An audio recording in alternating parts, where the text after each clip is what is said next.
ஒரு பீடம், பலிப்பீடம் இயேசுவை நமக்கு எடுத்துரைக்கிறது.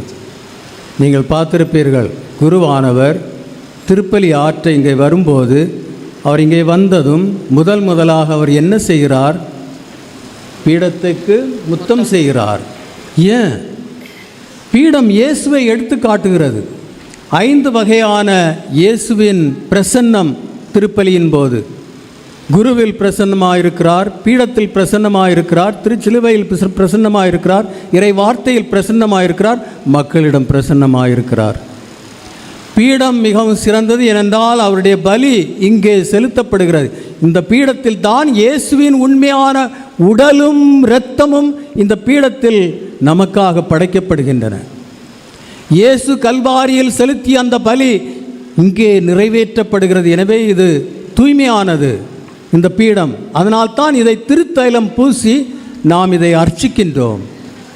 அந்த பீடம் தெளிவாக மக்களுக்கு தெரிய வேண்டும். பீடத்தை அலங்கரிக்க கூடாது. பீடம் itself is a decoration. பீடத்தை பார்க்க முடியாமல் இருக்கிறது. அந்த பீடம் இயேசு. நம்மால் அந்த பீடத்தை பார்க்க முடியவில்லை இன்றைய ஆலயங்களிலே. ஏன்? அங்கே சேலையை கட்டி அலங்கரித்து பூ எல்லாம் வச்சு அந்த பீடத்தை மறைச்சிருவாங்க. இயேசுவை மறைக்கிறோம். வட்டிக்கானுக்கு போய் பாருங்கள், வட்டிக்கான் ஆல்டர் ஒன்றும் இருக்காது, பீடம் மட்டும் தெரியும். ஆனால் இங்கே பிறகு பீடத்தில் ஒன்றும் வைக்கக்கூடாது, மெழுகுத்திரியோ அதை எதுவும் ஒன்றும் வைக்கக்கூடாது. எனவே என்ன செய்கிறாங்க? பீடத்துக்கு முன்னால் ஒரு ஸ்ட்ரக்சர் உண்டு பண்ணி அதையும் பீடத்தை பார்க்க முடியாது. பீடத்துக்கு முன்னால் ஒரு உடன் ஸ்ட்ரக்சர், அதில் எல்லாத்தையும் வைப்பாங்க, பார்க்க முடியாது. அன்பார்ந்த சகோதர சகோதரிகளே, இது பலி பீடம். இங்கே பலி செலுத்தப்படுகிறது.